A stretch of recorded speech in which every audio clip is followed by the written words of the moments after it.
What's up, everybody? Just came out of the kitchen cooking an amazing tier list prediction for you guys. Paramount War just got pre-released, so everybody's excited about the set. It's gonna change the landscape of the format. We're gonna see amazing leaders come up on top and are gonna be very hard to beat. So let's just jump in, guys. I'm gonna show you my tier list prediction, and if you guys agree, go ahead, like this video. If you don't agree, dislike it. Say you suck in the comments.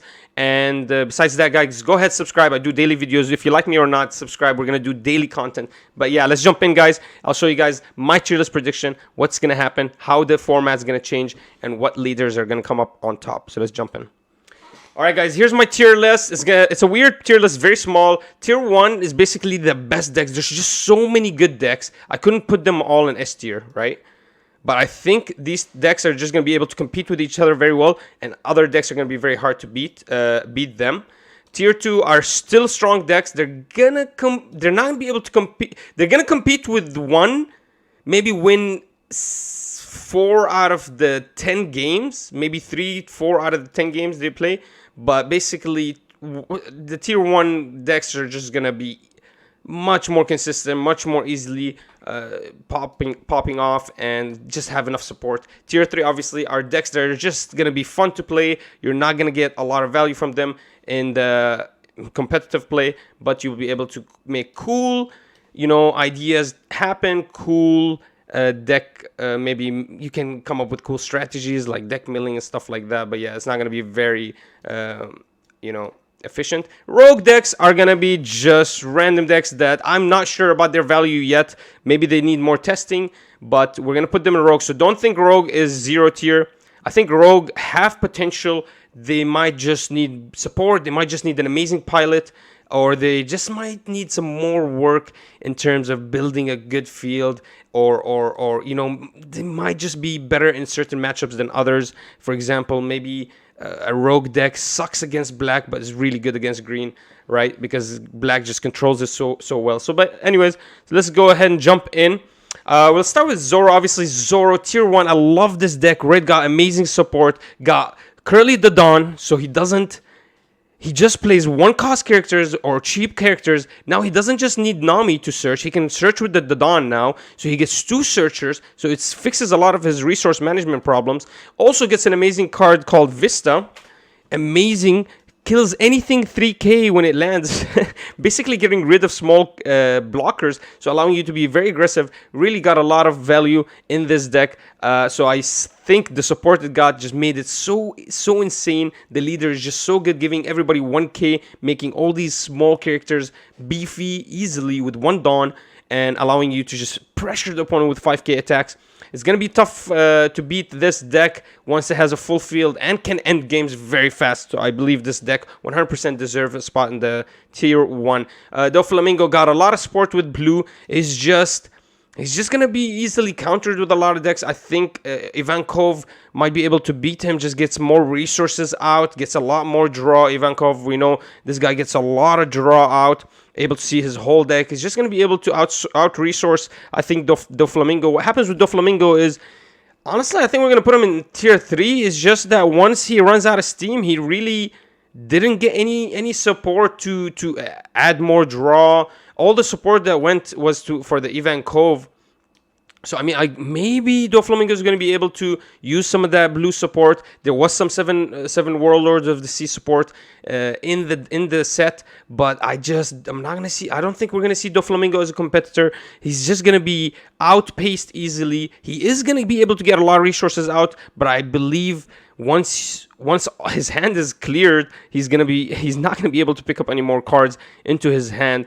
So he's going to be able to play things on the field, but they're all going to be arrested, easily countered, definitely going to be easily probably beat, and we're not going to be seeing him up on top. Green-red Luffy, guys. I've been playing this deck a lot. I've come up with a cool, idea, and a lot of people have liked it. We're going to go ahead and put it at S tier 1. I think it can fight a lot with a lot of these big decks. It can beat, I think, green, red, black. I think it has potential against a lot of these decks. You get so much support in green with the Luffy, Brook, ability to just fill up your field with 7 Dawn or 4 Dawn.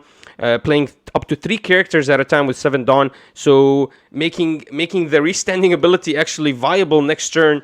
You know, you just have so many characters, you could just beef up one of them and just attack and just keep pressuring with one character and losing one character at a time. Every time you lose a character, you get 2 more at the next turn for the cost of 1. It's just, there's so much good support. Even it gets some good red cards as well, so I really see it having potential. Now it's going to be hurt with its 4 life counter, but I think you can end games very quickly, or you can outpace your opponent. You do get blockers from green and red. All of them are cheap blockers, so you might be able to outpace your opponent or outlast them as well. You get a lot of draw. You get a lot of you don't get a lot of draw, I'm not gonna lie to you, unless you actually prioritize your searchers. But I think you just run a Nami here. You don't even need a Bonnie. You might be able to fit her in, but it's gonna be hard to fit. But yeah, if you prioritize searchers, I think you will be able to get better resources out, get more cards into your hand, allowing you to be able to be more defensive. So yeah, there's potential in this deck. I really see it tier 1. It can compete with Zoro 100%. Kaido, Burpee, Blue gets a lot of good support. Purple gets a lot of support. I just don't think we're going to see this deck a lot. Already hurt with 4 Dawn. Does get an extra restanded Dawn. The leader is insane. He's really good every time he KOs a character. But, I mean, besides Hell's Judgment, really, Purple didn't get anything good for this character. So I guess you could run a Hell's Judgment. I would rather put a Kaido with Hell's Judgment rather than this guy. But, yeah, so we're going to keep him at tier 3 for now. Crocodile, Burpee. I'm going to put him at tier 2. Gets a lot more events for blue and purple. We were talking about this. It just needs a couple more events. Now with Love Beam, a bunch of these Hell's Judgments. Oh my god. Good luck beating this deck, guys. It actually might be tier 1. I'm actually going to go ahead and put it in tier 1. I have not tested it at all, but I do see this as being an amazing contender. Just outlasting a lot of these decks up here in the tier 1 slot. And yeah, we're going to see amazing things coming out. It's just got so much support with blue and purple. It gets so many good events. Like good events. You get Hell's Judgment. You get more blockers for purple. You get for blue, I forget what kind of cards, but I know you get a lot more defensive. Oh yeah, Death Wink. You get a bunch of stuff. So yeah, you do get some good events for these colors. All right, next we have Edward's Newgate. Tier 1 for sure. I think this is going to be an anti-meta deck. It's going to be huge. It's going to be really good. I think it's going to be. I think it's going to win tournaments easily. It's just very hard to play against it. Definitely anti-meta. Totally destroys Zoro. Zoro's whole mentality is he's attacking into a 5k. Once you're attacking into 6k, it just kind of makes you play the game very differently. You can't rush into these decks anymore. Absolutely anti-meta. I can see a tier S. If there was a tier S, I would put it there. But I would put it next to the Zoro, which is weird because it beats the Zoro. But yeah, I do see potential in the Edward Newgate. 100% we will see him winning tournaments. Just very hard to beat that 6k. And yeah, you're drawing a card every turn, but that's a draw. You're adding to your hand size. You're adding to your potential play next turn. And by the way, when he gets to a very low amount of cards, you know, he starts activating his Marcos. He starts activating his Moby Dick stages. And if you don't know what Moby Dick does, guys, let me show you what Moby Dick does really quickly. My god. It's your turn. If you have 1 or less life cards, your Edward Newgate and all your characters with Whitebeard Pirates in their type gets plus 2k power. Just like that for free during your turn, just because you're low HP. So yeah, he is going to be low at life, but once he gets up to a certain amount, you know, he wants to get there. He wants to get a low number of life because that's where he activates a lot of his abilities. Marco becomes can return anytime he wants to, his blocker. And he gets just so much good enhancements. And Edward Newgate gets a good big character, 9 cost. That basically makes his deck amazing. Yeah, we see. I'm going to see him a lot. Monkey the Carb here, guys. If you don't know what this guy does, I'll show you. He basically, every time you attach a freaking Dawn to a character or a leader, you're going to give it -1 cost to one of your opponents. It's insane. Allowing you to basically, with Sakazuki, kill... Actually, there's a Monkey the Garb here that's 4 costs, I think, and kills any... 5 costs here, kills any... Trash 1 card in your hand and rest this character. You kill any 4 cost character on the opponent's side of the field. So you combine this with that Monkey the Garb, and it's a 6k base already.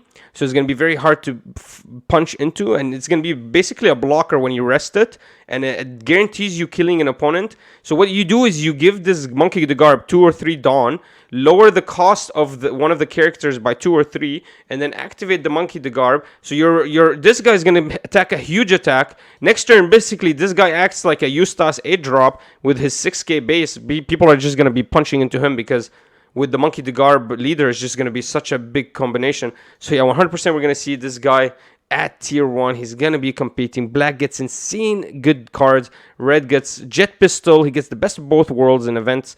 Jet Pistol, Gum Red Hawks. Gets amazing support. Monkey the Garb will be tier 1 100%. King here.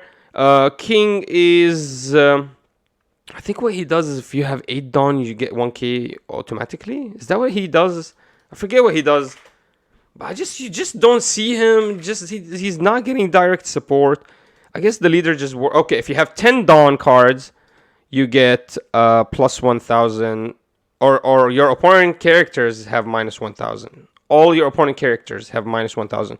So if it was characters and leaders, we would see this at the top of the food chain. But because it's just characters, we're gonna put a tier 3. Doesn't get any resources added for him. He's not defensive in any way. Kind of works the minus 1,000. Is this during your turn? Let me read it. Yeah, during your turn. So it's an offensive act. You're not gonna be able to utilize it defensively.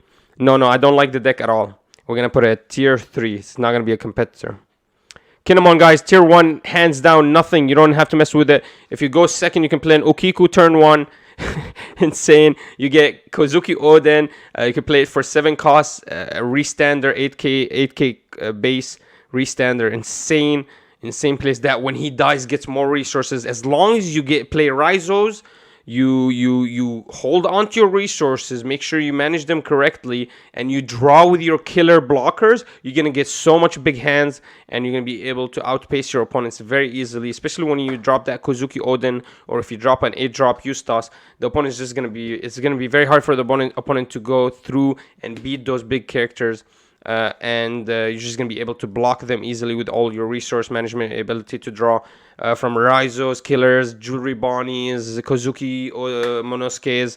You can activate a lot of search in this deck. So yeah, you get a bunch of good stuff. And you actually get a lot of good Land of Wano. So you're going to play them for 1 cost less. Yamato, 3 costs. That's a really good play. 100% tier 1. Ivankov is just such a good card deck, guys. Man, I'm going to put it tier 2. I think it's gonna be fun. It's gonna be a lot of fun. There are ideas for this deck. There's so many good things you could do with this deck, but I don't think it competes versus these guys up here, man. I just feel like these guys are just so aggressive. Yeah, you get to draw your whole deck basically and see your whole deck, but you're playing with a very small hand size. These characters up here are ready for that. You have very little options every turn, and yeah, you can do amazing plays per turn with the Ivankov. You do get to see your whole deck almost every turn. Basically, you get to see like 2 or 3 extra cards, but you're just playing with such a small amount of resources each turn, allowing these top decks here to just take advantage of it. If you overextend, or if you have a low hand size or maybe you had a bad draw with your leader ability. If you guys don't know what he does, at the end of your turn, if you have 0 cards in your hand, you get to draw 2 cards. Let's say you draw no counter value from it and you are banking on getting at least 1k counter. Now you're stuck. So yeah, there are good ideas in this deck. It's just, I think these top echelon decks are going to be much more consistent. You're going to get off exactly what they want. And even though he gets a lot more draw and gets to see his deck, these guys are just going to be able to, even with the little amount of resources they do see, they're going to be able to make huge plays. So a lot of these Ivankov cards are going to be countered by the Monkey the Garb, for example. Crocodile is going to be able to... actually, Crocodile is going to, I think, struggle against this deck, because if you're going to take it to late game, I think Ivankov is going to be very strong late game, because he just gets to see so many more cards. But also Crocodile is able to basically draw 2 cards per turn, with his ability as well. So he could outlast the Ivankov. It's going to be a very tough you know, with the Baroque works, and there's more actually of characters in blue that allow you to pick up your event cards from the trash. He definitely can outlast and you know, maybe outshine the Ivankov. So I was thinking maybe Crocodile will struggle, but now I'm not even believing that. So yeah, Ivankov is got potential, could be tier 1. I just think there's just so many good decks. His beef is gonna fall to tier 2. Sanji, man, this guy is tier 1 100%, but he just needs a little bit more. I don't know. Man, he's tier 1 100%. This deck is insane. Basically allows you to play an event card every turn, but you just get no resource management. You get no draw. Once the opponent just kind of, if the opponent can last up to turn 6, that's it. You have 0 cards in your hand. Your whole field is tapped out, rested, and the opponent's just gonna be able to out push. But yeah, if you actually play this game correctly, if you don't play all your cards down, maybe play 1 character, restand 2 Dawn, play an event every turn, yeah, you're gonna be very, very strong against the opponent. We're gonna put him as a rogue deck for now, because I really believe in his potential. I think he can be insane, but I just think his resources just get depleted so fast. So unless you can play him extremely, extremely well, or build him for that problem and fix that problem, because he could just play event cards every turn he wants to. It's freaking awesome. I love it. So I really like the deck. We're gonna put it at rogue. I don't even know what the hell Magellan does. Let's go check it out. I have no idea what this deck does. I forget. I think if you remove a Dawn, you get something. Let me check this really quickly. Where's purple? Okay, right there.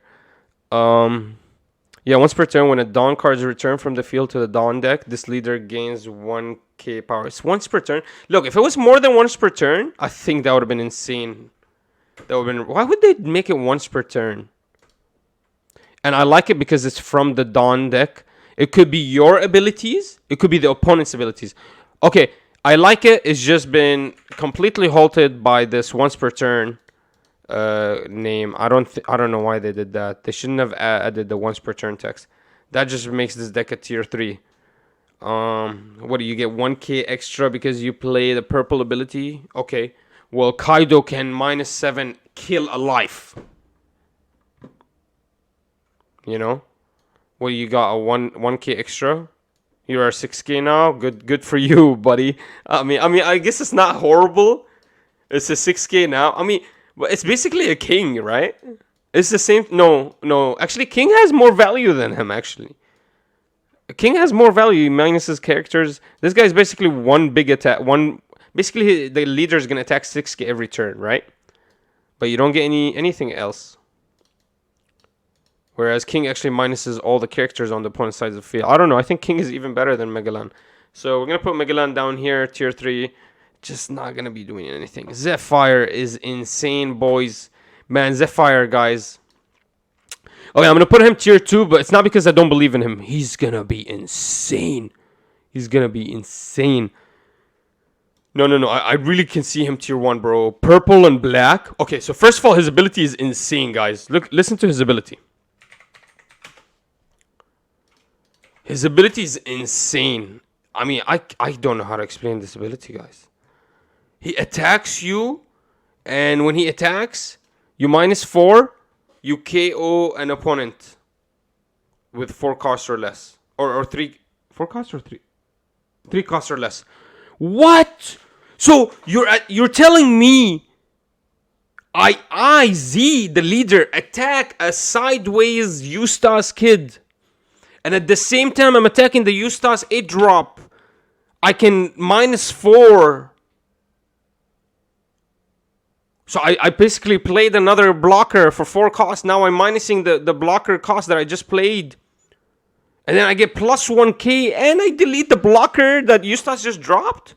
Wow, this is insane. It's so beneficial.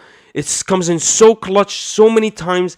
Being able to attack into the opponent, side rested character, and then kill a blocker or a searcher or another character at the same time for basically a cheap cost of 4, and then you get a +1k power. insane. It's so good. So by himself attacking is a 6k, kills a 3 cost. Oh my god, absolutely. We're gonna put him at tier 1. You gotta build for him. We're gonna look into building for him. He's gonna be super good. Smoker is good. Smoker is okay. Man, Smoker is okay. Black is really good. I think Black is gonna get outpaced, outsourced. So we're gonna put him in tier 2. Black is okay. Sometimes gonna win games, but a lot of the games he's just gonna get outpaced. Versus I think Red, he's just gonna get outpaced. Versus even late game, he's gonna be out resourced by something like Edward Newgate or Crocodile, or even Kinemon is gonna out resource the Black. We made a video about how to beat Black. You basically just let him play everything he wants and just attack into his resources. Now Black can be smart. He could use Isuka, for example, and keep her restanding every time she kills a character. So we're gonna put him in tier 2 for sure. There's potential, but these tier 1 decks are gonna beat Black. All right, Uta's fun.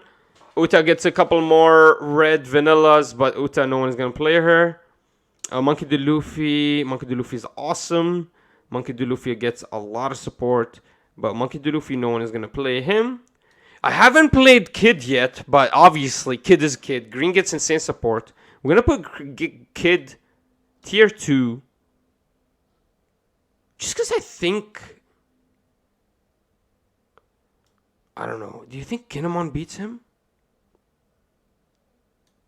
Man, actually, I think Kid beats Kinemon.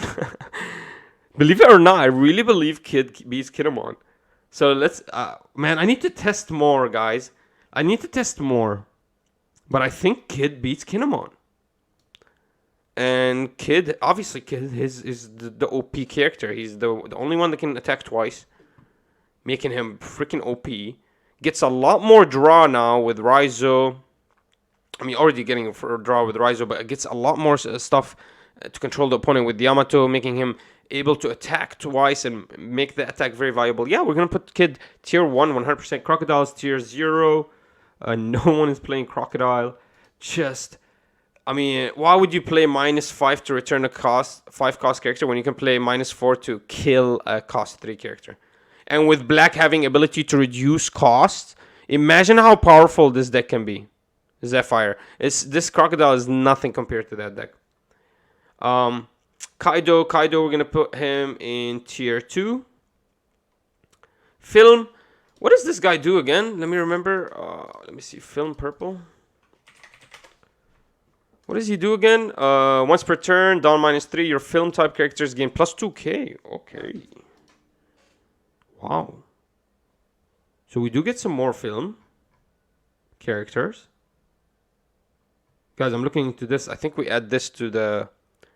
If we added this to the Luffy deck, we could have killed the 8k Eustace. Man, we need to add this because it's a film also. We can search it. Anyways, those film purple cards are really good. Wow. The Shanks is actually not bad. We're going to put Shanks in Rogue tier. Yeah, he's going to be in Rogue tier. I think you can build something really strong with this. Kaido, obviously, Kaido is still Kaido. Kaido has Hell's Judgment now. Kaido might be able to actually do a lot of Kaido things. But he's just going to get countered by Smoker. And that -7 ability is just going to be too expensive against these top tier, top echelon decks. Alright, Sakazuki. I like Sakazuki, actually. I'm not going to lie to you guys. So I'll show you guys what Sakazuki does.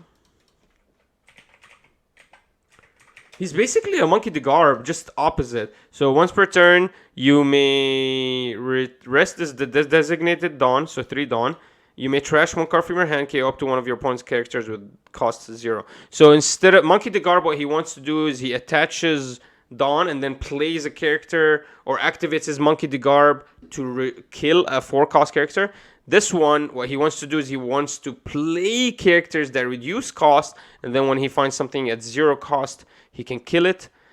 So it's basically, if you can, it just needs, I think, a little bit more cost reduction support, because a lot of the cost reduction cards are going to be cards on the field already. and you're gonna have to attack with them. And once you attack with them, there's nothing defending them. That means this ability cannot be used anymore. Not a lot of the cards that drop cards reduce cost. For example, the 4-drop Kuzan, that's gonna be essential in this deck. And once it attacks, it's gonna be, you know, hit. Obviously, you play Kuzans in that deck, both of them. But once this Kuzan attacks, he's gonna be attacked into, and this is gonna be one of your biggest plays. So a lot of the things that activate your actual play, your Sakazuki ability, are gonna be. It's gonna take a lot of resources basically, and you can't keep doing that until this guy comes down. It's gonna be very expensive for you to use that ability. But I guess once this Kuzan lands, the Sakazuki is gonna do a lot of work. We're gonna go ahead and put Sakazuki as a ROG. I think if you build him good, you might be able to actually compete against the top tier decks. It just seems like he can just counter a lot. And as long as he just, you know, plays the game correctly with the Kuzans. Maybe if he plays a bunch of blockers early and then it'll just last a little bit to turn 5 where he can play the 10-drop. And then he can activate his abilities a lot easier. I don't know. But yeah, he's either rogue or tier 3. I'm not gonna lie, guys, because he's basically either gonna make it or gonna break it. Kuzuki Oden, he's fun. You get more Ueno, but you're just not gonna compete. Red green Law, man. I know people want Law to be up here. I haven't tested him. Honestly, I'm not gonna lie to you. I don't know how to play Law. I suck at playing Law. So I guess if you're an amazing Law player, we did see Law winning a bunch of tournaments. This is how I'm thinking of Law, okay? This is what you play with Law. You play the 7-drop Luffy into the 4-drop Brook. And if you guys don't know what I'm talking about, here, I'll show you. You play Luffy, the 7-drop, which calls the Brook. Then the Brook calls a 3-cost Zoro, right? Then, let's say this is turn... you play the 7-drop, right? So let's say this is turn 4 or 5. Let's say you have 9 Dawn. Then you just added 3 characters onto your field. You attack with the Zoro. Then you sideways 2 Dawn. You pick up the Zoro, play a Trafalgar Law, blocker, pick up a Nami and play the Zoro. Or pick up a Jewelry Bonnie and play the Zoro. Whatever it is. You see that play? For 9 Dawn, you just played a total amount of 7 plus 4 plus, let's say 3 plus 5. No. Yeah, plus 5 plus another 3. Oh my god. So 8 plus 7 plus 4 plus 3 plus 14. So 8 plus 14.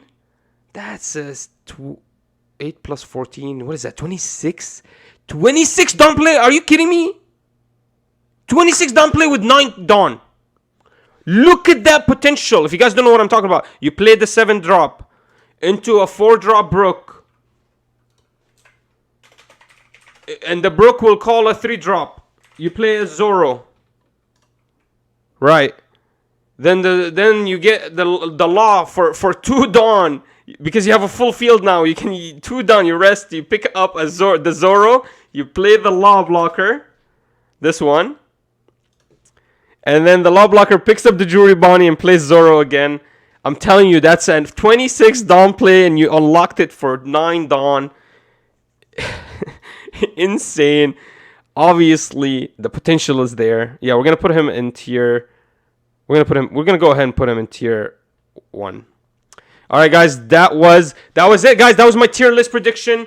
Go ahead. Leave down in the comment section below. Tell me if I suck, if I'm stupid, if I don't know what the hell I'm talking about. Go ahead, leave it down below. If you like this stuff, go ahead, say a like. No matter what, if you like it or you dislike it, you still have to subscribe. I do daily One Piece content. You guys have to recognize that shit. Besides that, go get that booty, boys. I'm out. Yalla, peace.